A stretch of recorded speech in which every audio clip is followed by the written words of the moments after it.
This is a tree that I made on the bandsaw. It's made of walnut and stained with Danish oil natural. And the base is painted green to look like grass. It also, if I can find the switch here, has lights. And it's a thing I bought at Hobby Lobby.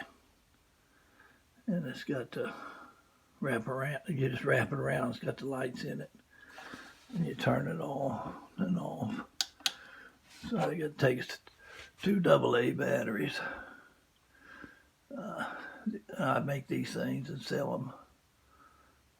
And this is Dr. James Boggs with Dr. James Boggs Ministry and 3 Nails Woodworking. And I really love working with these things and making things like this. I thank you for watching this video, short video. But these things are easy to make on bandsaws if you got a good bandsaw and a little bit of knowledge. So thank you very much.